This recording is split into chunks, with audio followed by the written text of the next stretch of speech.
How's it going, everyone? It is Andre Williams, and over here we talk stocks and we focus on one thing. Always protect your profits. And today we're going to be talking about MMAT metamaterials. I gave you guys a game plan, what we were looking forward to going in today, and we ended up seeing some strength, holding down some key levels, and especially in a volatile market, I'm really happy with the performance. I'll talk about it further. Let's get into the agenda. If you're new to this channel, I just want to let you know we have timestamps down below inside the description. But if you are a shareholder or you're thinking about taking a position, I highly suggest you watch this full entire video. So the first thing we're going to go over is the technical analysis. We're going to be taking a look at the overall price action. We want to know support. We want to know resistance, or what are some levels that we want to look forward to if metamaterials can continue its bullish trend, and as well as looking at what could happen if it decides to pull back. And then we're going to go on Fintel, taking a look at the recent institutional ownership and as well as the short interest information. This is key because we know as far as the short interest is concerned, it could have an impact on the stock price. And then we're going to be taking a look at the order flow distribution. We want to know, were institutions loading up on shares today? If that is the case, then we can see things can continue to look bullish because we look forward to seeing spikes whenever these big orders do come in. And then we're going to be going into the final thoughts and as well as some more details, so let's get to it. So we're going to be doing a technical analysis for metamaterials. Let's see how it performed on the day. So it ended up closing at $6.21, being up 2.14%.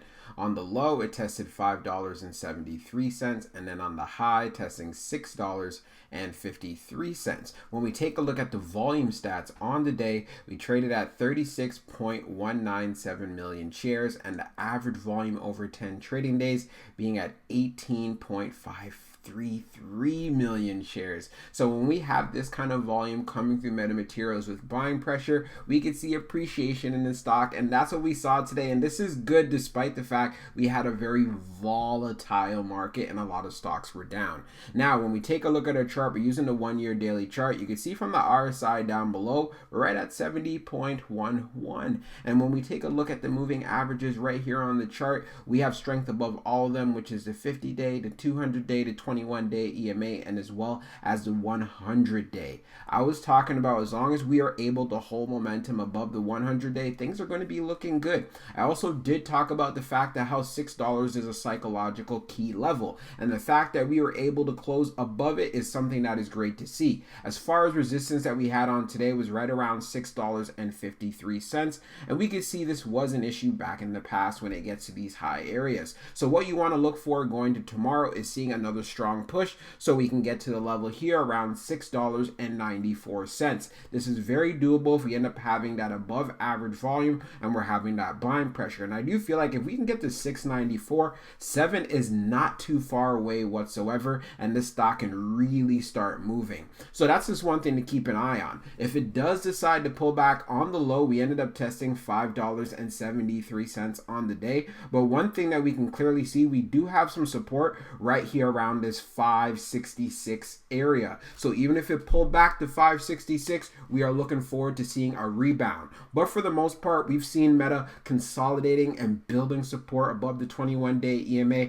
and now that it has strength against the 100-day, I'm really excited to see if it can get to 7 for this week. So we're going to take a look at the recent institutional ownership and short interest information for metamaterials. Scrolling down on the page, green rows indicate new positions, while red rows indicate closed positions. So what we could see here, as of late, institutions have been loading up on shares from all of these filings. We have reputable names like Schwab, we also have Fidelity as well, and most recently from the filing of September the 27th, we have US microcap portfolio institutional class that went in with just over 9,000 shares, and the most sizable, we can see Schwab going in with just over 130,000 shares, and also seeing Fidelity going in with just over 400,000 456,000 shares. Now, when we take a look at the short interest, scrolling down on the page, the short shares availability is at 200,000. And then going down further, the short borrow fee rate is at 10.73%.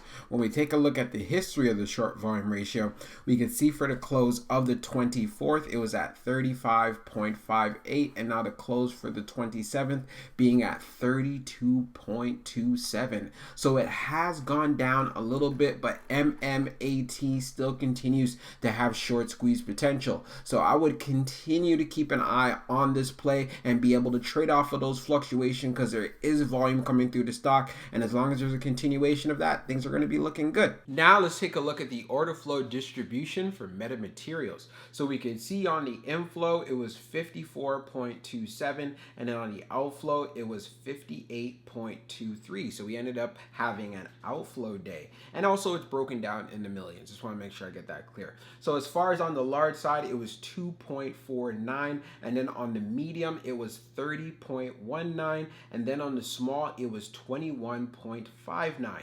When we take a look at the outflow side, on the large it was 0.66, on the medium it was 36.20, and then on the small it was 21.37. So taking a look at that breakdown, we had a lot of buying on the retail side that ended up beating the outflows, but it was still fairly close. As far as for the medium though, that's where we saw a lot of selling. But take a look at the large scale orders. We're going to cover this right now. So the large scale orders in the last 5 days for today, September the 28th, was at 1,829.79. You know why that's exciting to see? Look at that. Look at the difference. 2.49 million on the large versus 0.66 on the outflow. So what this tells us, institutions were loading up on shares of metamaterials. They were going in heavy. So this does give us a bullish signal, and we have been seeing the trajectory that metamaterials has been on. The fact that we're actually looking comfortable in the $6 range, I must say it is a really good look. And plus on top of that, we're seeing a lot more volume. Again, continue to keep this on your radar. Let's jump into the final thoughts and we'll go over some more details as well. So for my final thoughts for metamaterials, before putting this portion of the video together, I went on Fintel and I saw the short volume ratio was just over 53%.